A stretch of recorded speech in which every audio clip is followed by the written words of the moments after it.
Good morning friends. இது உங்கள் friends sports academy. Daily கண்டபஸ்ட் இன்றைக்கி என்ன பார்க்க போகிறோம்னு பார்த்தீங்கன்னா டிசம்பர் 28 2024 சனிக்கிழமை இன்னைக்கு கண்டபஸ்ட் பார்க்க போகிறோம். இதுக்கு முன்னாடி பார்த்தீங்கன்னா நம்ம டெய்லி கண்டபஸ்ட் அப்லோட் பண்ணியிருக்கோம். பார்க்காதவங்க பார்த்து நோட்ஸ் எடுத்து வச்சுக்கோங்க. அது மட்டும் இல்லாமல் நம்மளோட சேனல் சப்ஸ்கிரைப் பண்ணுங்கள், சப்போர்ட் பண்ணுங்கள், முடிஞ்சவங்க ஃப்ரெண்ட்ஸ்லாம் ஷேர் பண்ணுங்கள். நம்மளோட ஃப்ரெண்ட்ஸ் ஸ்போர்ட்ஸ் அகாடமி அப்படின்ற டெலிகிராம் சேனலையும் வாட்ஸ்அப் சேனல் ஜாயின் பண்ணிக்கோங்க. இம்பார்ட்டன்ட் அப்டேட்ஸ்லாம் உங்களுக்கு ஒன்றே கிடைக்கும். நம்ம கண்டபஸ்ட் பார்க்கறது வந்து பார்த்தீங்கன்னா 2025 ஆண்டு தமிழ்நாடு காவல்துறையில் வந்து பார்த்தீங்கன்னா 2ஆம் நிலை காவல்துறைக்கான டெஸ்ட் பேஜ் வந்து பார்த்தீங்கன்னா நம்ம ஸ்டார்ட் பண்ணியிருக்கோம். இதில் இந்தியன் லத்தி அப்படின்னு சொல்லிட்டு 2 டெஸ்ட் பேஜ் வந்து பார்த்தீங்கன்னா லான்ச் பண்ணியிருக்கோம்.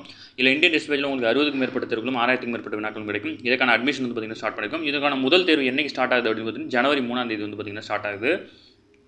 விருப்பம் உள்ள மாணவர்கள் வந்து பார்த்திங்கன்னா உடனடியாக ஜாயின் பண்ணிக்கோங்க. அப்போ தான் வந்து பார்த்திங்கன்னா நம்ம வந்து ஒன்றா சேர்ந்து ட்ராவல் பண்ண முடியும். நீங்கள் 3ஆம் தேதி ஃபஸ்ட் எக்ஸாம்லேருந்து ஸ்டார்ட் பண்ணால் தான் டெஸ்ட்டை மிஸ் பண்ணாமல் எழுதினா தான் வந்து பார்த்திங்கன்னா அந்த கண்டினியூட்டி உங்களுக்கு கிடைக்கும். இந்த ஷெடியூல் வந்து பார்த்திங்கன்னா டிஸ்கிரிப்ஷனில் கொடுக்குறேன், வியூ பண்ணி பாருங்கள். உங்களுக்கு ஓகேனா நீங்கள் தாராளமாக ஜாயின் பண்ணிக்கலாம். ஸ்க்ரீனில் தர இந்த நம்பரில் எந்த நம்பருக்கு வேணால் நீங்கள் கால் பண்ணி உங்களோட டவுட்டை நீங்கள் கிளாரிஃபை பண்ணிக்க முடியும்.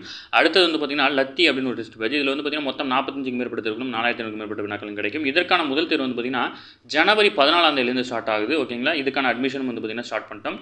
இதோட பிடிஎஃப் வந்து பார்த்திங்கன்னா டிஸ்கிரிப்ஷனில் கொடுக்குறேன், வியூ பண்ணி பாருங்கள். உங்களுக்கு என்ன நீங்கள் தாராளமாக ஜாயின் பண்ணிக்கலாம். சரிங்களா?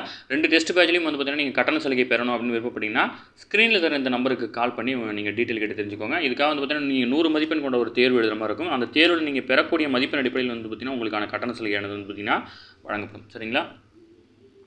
வாங்க ஃப்ரெண்ட்ஸ், கரண்ட் அஃபேர்ஸ் பார்த்துக்கலாம். மன்மோகன் சிங் அவர்களுக்கு வந்து பார்த்திங்கன்னா இறுதிச் சடங்கு வந்து பார்த்திங்கன்னா இன்றைக்கி நடக்குது. அவரை பற்றி டீட்டெயில் வந்து பார்த்திங்கன்னா நேற்றே கம்ப்ளீட்டாக பார்த்துட்டோம். அதுவே போதுமானது. இருந்தாலும் டெய்லி கொஞ்சம் அப்டேட் பண்ணுறாங்க. அதனால் கொஞ்சம் புதுசாக இருக்கிறத நோட் பண்ணிக்கலாம். ஆல்ரெடி படித்ததை ரிவிஷனும் பண்ணிடுறேன். ஏன்னா புதுசாக பார்க்குற ஸ்டூடெண்ட்டுக்கு வந்து பார்த்திங்கன்னா அது கட்டாயம் யூஸ் ஆகும். மறைந்த முன்னாள் பிரதமர் மன்மோகன் சிங் வந்து பார்த்திங்கன்னா இன்றைக்கி வந்து இறுதிச் சடங்கு வந்து பார்த்திங்கன்னா நடக்குது. கடந்த 2004லேருந்து 2014 வரைக்கும் அவர் வந்து பார்த்திங்கன்னா பிரதமராக இருந்திருக்கிறாரு. அது மட்டும் இல்லாமல் யாரெல்லாம் அஞ்சலி செலுத்திருக்காங்க அப்படின்னு கொடுத்துருக்காங்க. இவங்க பேரெல்லாம் நமக்கு ரொம்ப இம்பார்ட்டன்ட். ஏன்னா ஒரே பேஜ்லேயே வந்து பார்த்திங்கன்னா குடியரசுத் தலைவர் யார், துணை குடியரசுத் தலைவரோட பேர் என்ன, இதெல்லாம் கொடுத்துருக்காங்க. ஃப்ரெஷ்ஷாக பார்க்குறவங்க இந்த பேரெல்லாம் நோட் பண்ணி வச்சுக்கோங்க. இதுலேருந்து கொஷின்ஸ் வரதுக்கு வாய்ப்பு இருக்குது. ஓகேங்களா? பிசி எக்ஸாமில் ரொம்ப சிம்பிளாக தான் கேட்பாங்க. அதனால் இந்த மாதிரி கொஷின்ஸ் கூட அவங்க எடுக்க வாய்ப்பு இருக்குது. அப்படியே பேர் என்ன பதவி அப்படின்னு படிச்சுக்கோங்க. ஃபஸ்ட்டு ஸ்டார்டிங்லேருந்து குடியரசுத் தலைவர் திரௌபதி முர்மு, துணை குடியரசுத் தலைவர் ஜெகதீப் தன்கர், பிரதமர் மோடி மற்றும் மத்திய உள்துறை அமைச்சர் வந்து பார்த்திங்கன்னா அமித்ஷா, பாதுகாப்பு அமைச்சர் வந்து பார்த்திங்கன்னா ராஜ்நாத் சிங், காங்கிரஸுடைய தலைவர் வந்து பார்த்திங்கன்னா மல்லிகார்ஜுன கார்கே, அதுக்கப்புறம் வந்து பார்த்திங்கன்னா பாஜகனுடைய தேசிய தலைவர் வந்து பார்த்திங்கன்னா ஜேபி நட்டா, தமிழக முதல்வர் மு க ஸ்டாலின், ஆந்திர முதல்வர் சந்திரபாபு நாயுடு, தெலுங்கானா முதல்வர் ரேவந்த் ரெட்டி, தில்லி முன்னாள் முதல்வர் அரவிந்த் கெஜ்ரிவால், சமாஜ்வாதி தலைவர் அகிலேஷ் யாதவ் உள்ளிட்டோர் வந்து பார்த்திங்கன்னா அஞ்சலி செலுத்தியிருக்காங்க. இந்த பேர் இவ்வளோ பேர்லாம் கேட்பாங்களான்னா அந்த முக்கியமான ஃபஸ்ட்டு ஒரு 5-6 பேர் இருந்தாங்க இல்லையா, அவங்களுடைய பேர்லாம் நம்ம கட்டாயம் தெரிஞ்சு வச்சுக்கணும். இதெல்லாம் பேசிக் கொஸ்டின்ஸ் தான். ஸ்கூல் பிள்ளைங்களுக்கே வந்து பார்த்திங்கன்னா இதெல்லாம் சொல்லி கொடுத்துருவாங்க. இதெல்லாம் கட்டாயமாக அப்டேட்டில் இருக்கணும். அடுத்து வந்து பார்த்திங்கன்னா சென்னையில் வந்து பார்த்திங்கன்னா 48வது புத்தக கண்காட்சி போட்டிருக்காங்க. விருப்பமுள்ள மாணவர்கள் போய் வந்து பார்த்திங்கன்னா உங்களோட புக்ஸை வந்து பார்த்திங்கன்னா நீங்கள் பர்ச்சேஸ் பண்ணிக்கலாம். நிறைய ஆஃபர்ஸ்லாம் இருக்குது. அதேமாதிரி வந்து பார்த்திங்கன்னா நம்ம காம்படிட்டிவ் எக்ஸாமுக்கான புக்குக்கான ஸ்டால்ஸும் வந்து பார்த்திங்கன்னா அங்கே இருக்கும். நான் வந்து பார்த்திங்கன்னா அது எந்தெந்த ஸ்டாலில் இருக்குன்னு போய்ட்டு நம்ம நேரில் விசிட் பண்ணிட்டு உங்களுக்கு நோட் பண்ணி நான் வந்து பார்த்திங்கன்னா நம்ம குரூப்பில் அப்டேட் பண்ணுறேன். நீங்கள் தாராளமாக வந்து பார்த்திங்கன்னா அந்த ஸ்டாலில் போய்ட்டு என்ன ஆஃபர் என்ன புக்குன்னு சொல்லிட்டு டீட்டெயிலாக நான் உங்களுக்கு அப்டேட் பண்ணுறேன். சரிங்களா? அடுத்து தமிழ்நாடு காவல்துறையில் வந்து பார்த்திங்கன்னா புதுசாக வந்து பார்த்திங்கன்னா ஒரு ஏர்பட்ஸ் அறிமுகப்படுத்திருக்காங்க. இது எதுக்கு அப்படின்னா ஜென்ரலாக வந்து பார்த்திங்கன்னா இந்த போக்குவரத்து காவலர்கள் வந்து பார்த்திங்கன்னா அந்த சிக்னலே இருக்கிறனால அவங்களுக்கு வந்து பார்த்திங்கன்னா ஒளியினுடைய தாக்கம் ரொம்ப காதில் ஏற்பட்டு காது வந்து பார்த்திங்கன்னா செவித்தினர் குறையிறதா வந்து பார்த்திங்கன்னா ஒரு ஆய்வறிக்கை சொல்லுது. அதன் காரணமாக வந்து பார்த்திங்கன்னா ஜென்ரலாக வந்து வாகனங்களிலிருந்து வரும் சத்தம் வந்து பார்த்திங்கன்னா 90 டெசிபிள்லேருந்து 150 டெசிபிள் வரைக்கும் இருக்கும்.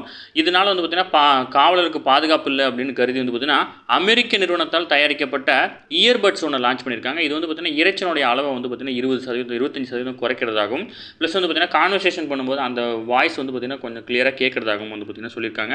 இது வந்து பார்த்திங்கன்னா சோதனை அடிப்படையில் நுங்கம்பாக்கத்தில் இருக்க 20 போலீஸாருக்கு வந்து பார்த்திங்கன்னா அந்த கருவி பொருத்தப்பட்டு அவர்கள் வந்து பார்த்திங்கன்னா பணி செஞ்சுருக்காங்க. இந்த சோதனை வந்து பார்த்திங்கன்னா வெற்றிகரமாக முடிஞ்சு அப்படின்னா தமிழ்நாடு முழுவதும் இருக்கிற போக்குவரத்து காவலர்களுக்கு வந்து பார்த்திங்கன்னா இந்த இயர்பட்ஸ் வந்து பார்த்திங்கன்னா வழங்கப்படும். அடுத்து கால்நடைகளை தாக்கக்கூடிய நோய் தான் வந்து பார்த்திங்கன்னா கோமாரி நோய். இதை மட்டும் தெரிஞ்சுக்கோங்க. வேறு ஒன்றுங்க. இது வந்து முக்கியமாக மாட்டுக்கு தான் அதிகமாக வரும். கோமாரி நோய்ன்றது வந்து பார்த்திங்கன்னா கோமா தான் சொல்லுவோம் இல்லையா, அதெல்லாம் கோமாரி நோய் அப்படின்னா மாட்டுக்கு வர நோய். இப்போல்லாம் கேட்பாங்களா சார்னா பிசியில் இப்போல்லாம் கேட்பாங்க. சரிங்களா? ரொம்ப சிம்பிளாக கேட்பாங்க, நம்மளால் ஆன்சர் பண்ண முடியாமல் போயிடும். நீங்கள் ரொம்ப கஷ்டப்பட்டு பக்கம் படிச்சுட்டு போவீங்க, அவங்க ரொம்ப சிம்பிளாக கேட்பாங்க. அங்கே பாருங்கள், இதெல்லாம் போட்டிருக்காங்க. இது வந்து பார்த்திங்கன்னா 48வது சென்னை புத்தக கண்காட்சி. புக்ஸ் வந்து பார்த்திங்கன்னா நாங்கள் இன்னும் போய் பார்க்கல. அதை வந்து இன்றைக்கி தான் வந்து பார்த்திங்கன்னா திறந்து வச்சுருக்காங்க. நம்ம நாளைக்கு தான் சண்டே இல்லையா, நாளைக்கு போய்ட்டு புக்ஸ் பர்ச்சேஸ் பண்ணுவோம். அப்போ நாங்கள் பார்த்துட்டு காம்படிட்டிவ் எக்ஸாமுக்கான புக்ஸ் வந்து பார்த்திங்கன்னா ஜென்ரலாக நீங்கள் அந்த ஸ்டோரில் போய் வாங்குறதுக்கும் இங்கே வாங்குறதுக்கும் என்ன டிஃப்ரெண்ட் அப்படின்னு சொல்கிறேன். உங்களுக்கு வந்து பார்த்திங்கன்னா எந்த அகாடமியோட புக் வேணும் அப்படின்னு மென்ஷன் பண்ணுங்கள். அந்த புக் அங்கே இருந்துச்சுன்னா நாங்கள் சர்ச் பண்ணி சொல்கிறோம். சரிங்களா? 1971 இந்திய அரசியலமைப்பின் தலைமை பொருளாதார ஆலோசகராக பார்த்திங்கன்னா பிரதமர் இந்திரா காந்தியால் நியமிக்கப்பட்டவர் தான் வந்து பார்த்திங்கன்னா மன்மோகன் சிங். அது மட்டும் இல்லாமல் 1982 85 வரைக்கும் வந்து பார்த்திங்கன்னா இந்திய ரிசர்வ் வங்கியின் ஆளுநராக வந்து பார்த்திங்கன்னா பணியாற்றியிருக்கிறார். ஓகேங்களா. அடுத்து மகாத்மா காந்தி ஊரக வேலைவாய்ப்பு திட்டம், தகவல் அறியும் உரிமை சட்டம், அனைவருக்கும் கட்டாய கல்வி திட்டம், தேசிய உணவு பாதுகாப்பு திட்டம் உள்ளிட்ட வரலாற்று சிறப்புமிக்க பல சாதனைகளை வந்து பார்த்திங்கன்னா அவர் வந்து பார்த்திங்கன்னா செஞ்சு கொடுத்துருக்கிறாரு. அது மட்டும் இல்லாமல் இந்திய வரலாற்றில் விடுதலை, அதாவது வந்து பார்த்திங்கன்னா இந்திய வரலாற்றில் விடுதலை கிடைத்த 1947 எவ்வளோ முக்கியமானாலும் அந்தளவுக்கு பொருளாதாரத்தில் நம்மளுடைய முக்கியமான ஆண்டு வந்து பார்த்திங்கன்னா 1991. இது வந்து பார்த்திங்கன்னா முன்னாடி பழைய ஸ்கூல் புக்கில் இந்த வரி இப்படியே கொடுத்துருந்தாங்க. ஓகேங்களா. பொருளாதாரத்தில் மிக முக்கியம் வாய்ந்த ஆண்டு எது அப்படின்னு கொடுத்து 1991 கொடுத்துருந்தாங்க எக்கனாமிக்ஸில். இப்போ வந்து அந்த வரி இல்லை. மன்மோகன் சிங் வந்து பார்த்திங்கன்னா பிரதமராக இருந்தபோது தான் 10 ஆண்டுகளில் நிதியமைச்சர் பதவி வகித்தவர் வந்து பார்த்திங்கன்னா பொருளாதார, அதாவது வந்து பார்த்திங்கன்னா ப. சிதம்பரம், பிரணாப் முகர்ஜி இவங்க 2 பேரும் வந்து பார்த்திங்கன்னா நிதியமைச்சர் பதவி வச்சாங்க. அது மட்டும் இல்லாமல் ரிசர்வ் வங்கியோட இவருடைய ஆட்சி காலத்தில் ரிசர்வ் வங்கியோட ஆளுநராக யாரெல்லாம் இருந்திருக்காங்க அப்படின்னு வந்து பார்த்திங்கன்னா doctor YV Reddy, doctor Subbarao மற்றும் வந்து பார்த்திங்கன்னா டாக்டர் ரகுராம் ராஜன் இவங்கெல்லாம் வந்து பார்த்திங்கன்னா அந்த பதவியில் இருந்திருக்காங்க இவருடைய ஆட்சி காலத்தில். இவங்கெல்லாம் வந்து பார்த்திங்கன்னா ஆர்பிஐயோட முன்னாள் கவர்னர்கள். சும்மா பேரை மட்டும் படித்து வச்சுக்கோங்க. ஓகேங்களா. கீழ்கண்டவர்கள் இது தொடர்பு இல்லாதவர் யார், தொடர்புடையவர் யார் அப்படின்னு எதாவது கொடுத்தாங்கன்னா ஒமிட் பண்ணுறதுக்காக தான் நம்ம எல்லாத்தையும் படிக்க வேண்டியது இருக்குது. ஒரு ஆப்ஷனை வந்து பார்த்திங்கன்னா எலிமினேட் பண்ணுறதுக்காக இந்த எல்லா விஷயத்தையும் நம்ம படித்து தான் ஆகணும். தமிழகத்தில் வந்து பார்த்திங்கன்னா 7 நாட்கள் அரசு முறை துக்கம் அனுசரிக்கிறாங்க. இது வந்து பார்த்திங்கன்னா மத்திய அரசு ஆல்ரெடி அறிவிச்சிச்சு. அதனால் வந்து பார்த்திங்கன்னா தமிழக அரசும் வந்து பார்த்திங்கன்னா 7 நாள் அரசு முறை துக்கம் அனுசரிக்கிறாங்க. இதில் வந்து பார்த்திங்கன்னா அரசு விழாக்கள், நிகழ்ச்சிகள், அப்புறம் வந்து பார்த்திங்கன்னா விருந்துகள் இது எதுவுமே நடக்காது. சரிங்களா. அந்த 7 நாள் தமிழகத்தில் வந்து பார்த்திங்கன்னா பல்வேறு திட்டங்களை கொண்டு வர காரணமாக இருந்தவர் மன்மோகன் சிங் அப்படின்னு சொல்லிட்டு வந்து பார்த்திங்கன்னா முதல்வர் அவருக்கு வந்து பார்த்திங்கன்னா பாராட்டியிருக்காரு. தமிழகத்தில் வந்து பார்த்திங்கன்னா மெட்ரோ ரயில் திட்டம், கடல்நீரை குடிநீராக்கும் திட்டம், சேது சமுத்திர திட்டம், பல்வேறு திட்டங்களை வந்து பார்த்திங்கன்னா தமிழகத்துக்கு கொண்டு வரதுக்கு அவர் ஒரு முக்கியமாக பங்காற்றியிருக்கிறார். சரிங்களா. ஃபுல்லாமே அவரை பற்றி டீட்டெயில் இருக்கனால நம்ம ஃபுல்லாக பார்க்க தேவையில்லை. ஏதோ முக்கியமானது மட்டும் வந்து பார்த்துக்கலாம். சரிங்களா. அடுத்து வந்து பார்த்திங்கன்னா அதாவது வந்து பார்த்திங்கன்னா பட்ஜெட் தாக்கல் பண்ணும்போது வந்து பார்த்திங்கன்னா காங்கிரஸ், அதாவது வந்து பார்த்திங்கன்னா தன்னுடைய கட்சி ஆளுகளை எதிர்க்கிற அளவுக்கு வந்து பார்த்திங்கன்னா ஒரு பட்ஜெட்டை வந்து பார்த்திங்கன்னா மன்மோகன் சிங் அவர்கள் 1991 ஆண்டு கொண்டு வந்திருக்கிறாரு. இது எதுக்காக அப்படின்னா நாட்டினுடைய பொருளாதாரத்தை மீட்பதற்காக வந்து பார்த்திங்கன்னா தன்னுடைய காங்கிரஸாரின் எதிர்ப்பை சந்திச்சிருக்கிறார். ஓகேங்களா. இதை பற்றி எந்த நூலில் இருக்குது அப்படின்னு கொடுத்துருக்காங்க. நூல் பேரும் அந்த ஆசிரியர் சும்மா தெரிஞ்சு வச்சுக்கோங்க. எனக்கே டவுட்டாக இருக்குது, தெரியும் கேட்டுவாங்களோ அப்படின்ட்டு. அதாவது பார்த்திங்கன்னா to the brink and back India's 1991 story அப்படின்ற நூலில் வந்து பார்த்திங்கன்னா ஜெய்ராம் ரமேஷ் தான் இது வந்து பார்த்திங்கன்னா அதை பற்றி எழுதியிருக்கிறார் அந்த புக்கோட ஆசிரியர். சும்மா பேர் ஞாபகம் வச்சுக்கோங்க. இது பெருசாக எனக்கு ஒன்றும் தோணலை. ஸ்விக்கி மோட்டார்ஸோட முன்னாள் தலைவர் வந்து பார்த்திங்கன்னா ஒசாமு சுசுக்கி வந்து பார்த்திங்கன்னா காலமாயிட்டார். இவர் வந்து பார்த்திங்கன்னா சுசுக்கி மோட்டார்ஸோட தலைவர்.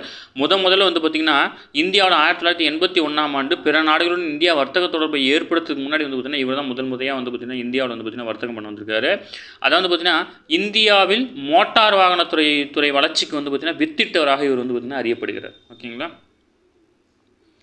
இந்திய பொருளாதார சீர்திருத்தத்தை வந்து பார்த்திங்கன்னா கட்டமைத்தவர் மன்மோகன் சிங் அப்படின்னு சொல்லிட்டு ஆர்பிஐ ஆளுநர் வந்து பார்த்திங்கன்னா புகழாரம் தெரிவிச்சிருக்காரு. ஆர்பிஐயோட தற்போதைய ஆளுநர் யார் அப்படின்னா சஞ்சய் மல்ஹோத்ரா. இதை மறந்துடக்கூடாதுன்னு இதை மார்க் பண்ணி கொடுத்துருக்கேன். ஓகேங்களா. யாரெல்லாம் சொல்கிறாங்களோ அவங்க என்ன பதவியில் இருக்காங்க அப்படின்னு நம்ம தெரிஞ்சுக்கணுன்றனால சொல்லியிருக்கேன். சரிங்களா.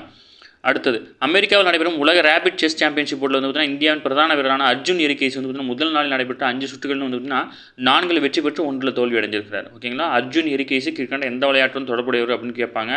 உங்களுக்கு வந்து பார்த்திங்கன்னா கீழ்கண்ட செஸ் போட்டியும் தொடர்புடையவர்னு கொடுத்துட்டு குகேஷ் பிரக்யானந்தான் கொடுக்கும்போது இந்த பேர் உங்களுக்கு ஞாபகம் இருக்காது. அர்ஜுன் எரிகேசியும் இந்தியாவை சேர்ந்த ஒரு வீரர் தான். ஓகேங்களா. செஸ் வீரர் நம்ம ஆல்ரெடி பார்த்தோம். அதாவது பார்த்திங்கன்னா சூரியனை இதுவரை இல்லாதாலும் மிக நெருக்கமாக கடந்து செல்லும் அமெரிக்க விண்வெளி ஆய்வு மையமான நாசாவின் பார்க்கர் விண்கலம் வந்து பார்த்திங்கன்னா சாதனை படைச்சிருக்கு. முன்னாடி வந்து போகும் அப்படின்னு சொல்லியிருந்தாங்க. இப்போ வந்து பார்த்திங்கன்னா அதுக்கு அந்த படத்தையும் அமைச்சிடுச்சு. சரிங்களா. வெள்ளிக்கிழமை காலை வந்து பார்த்திங்கன்னா 10:30 மணிக்கு இந்த விண்கலம் வந்து பார்த்திங்கன்னா சூரியனை இதுவரை இல்லாத மிக நெருக்கத்தில் கடந்திருக்கு. அதாவது சூரியன்லேருந்து 38 லட்சம் கிலோமீட்டர் தொலைவில் வந்து பார்த்திங்கன்னா இந்த விண்கலம் வந்து பார்த்திங்கன்னா கடந்திருக்கு. ஓகேங்களா. பார்க்கர் விண்கலம் வந்து பார்த்திங்கன்னா சூரியனை கடக்கும்போது 1800 டிகிரி செல்சியஸ் ஃபாரன்ஹீட் வரை அதன் வெப்பம் வந்து பார்த்திங்கன்னா அதிகரிச்சிருக்கு. 2018 ஆண்டு தான் வந்து பார்த்திங்கன்னா இது விண்ணில் செலுத்தப்பட்டிருக்கு. ஓகேங்களா. இதை மட்டும் தெரிஞ்சுக்கோங்க, வேறு எதுவும் தேவையில்லை. இது வந்து பார்த்திங்கன்னா வெள்ளிக்கோளினுடைய சுற்றுவட்ட பாதையில் வந்து பார்த்திங்கன்னா இது நிலைநிறுத்தப்பட்டிருக்கு. வெள்ளிக்கோளிலிருந்து வந்து பார்த்திங்கன்னா சூரியனை ஆய்வு செய்யறதுக்காக இதை அமைச்சிருக்காங்க பார்க்கர் விண்கலம். அதை மட்டும் ஞாபகம் வச்சுக்கோங்க. ஓகேங்களா. இது வெள்ளி ஆய்வு செய்யறதுக்கு இல்லை, வெள்ளிக்கோளுடைய சுற்றுவட்ட பாதையில் இருந்துக்கிட்டு நம்ம சூரியனை ஆய்வு செய்யறதுக்கான ஒரு விண்கலம் தான் இது. ஓகே ஃப்ரெண்ட்ஸ், இன்னைக்கு கரண்ட் அஃபேர்ஸ் தான். இதை தாண்டி எதுவுமே கேட்க வாய்ப்பில்லை. டெய்லி கரண்ட் அஃபேர்ஸ் டெய்லி பார்த்துருங்க. அப்போ தான் மந்த்லி வீக்லி மூவிஸ் இருக்கும். நம்ம சேனல் சப்ஸ்கிரைப் பண்ணுங்கள், சப்போர்ட் பண்ணுங்கள். முடிஞ்சவங்க ஃப்ரெண்ட்ஸ்லாம் ஷேர் பண்ணுங்கள். நம்மளோட ஃப்ரெண்ட்ஸ் போலீஸ் அகாடமி அப்படின்ற Telegram channel, WhatsApp channel join பண்ணிக்கோங்க. இம்பார்ட்டன்ட் அப்டேட்ஸ்லாம் உங்களுக்கு ஒன்று கிடைக்கும். அதேமாதிரி வந்து பார்த்தீங்கன்னா நம்ம டெஸ்ட் பேஜில் ஜாயின் பண்ணணும் அப்படின்னு விருப்பப்பட்டீங்கன்னா டெஸ்ட்டு ஸ்டார்ட் ஆகிறதுக்கு முன்னாடி ஜாயின் பண்ணுங்கள். நிறைய பேர் வந்து பார்த்தீங்கன்னா பேட்ச் ஒன்றில் அந்த மாதிரி தான் டெஸ்ட்டு போயிட்டு இருக்கும்போது ஜாயின் பண்ணிங்க. கட்டாயமாக வந்து பார்த்தீங்கன்னா உங்களால் எங்களை ட்ரெயின் பண்ணுறதுக்கு கொஞ்சம் கஷ்டமாக இருக்கும். நீங்கள் ஸ்டார்டிங்லேருந்து வந்தால் தான் எல்லாருக்கும் சேர்ந்து ஒரே மாதிரி வந்து பார்த்தீங்கன்னா ஒரு லீடு கொடுக்க முடியும். அப்போ தான் வந்து பார்த்தீங்கன்னா நீங்கள் கரெக்டாக பாயிண்டாக படிக்க முடியும், நீங்கள் டிஸ்கஸ் பண்ண முடியும். ஓகேங்களா? அதனால் வந்து பார்த்தீங்கன்னா ஸ்க்ரீன் இருக்கிற இந்த நம்பர் நோட் பண்ணி வச்சுக்கோங்க. உங்களுக்கு எதாவது டவுட் இருந்துச்சு ஷெடியூல் அப்படின்னா அந்த நம்பருக்கு கால் பண்ணி நீங்கள் டவுட்டை கிளாரிஃபை பண்ணுங்கள். சரிங்களா? Thank you friends.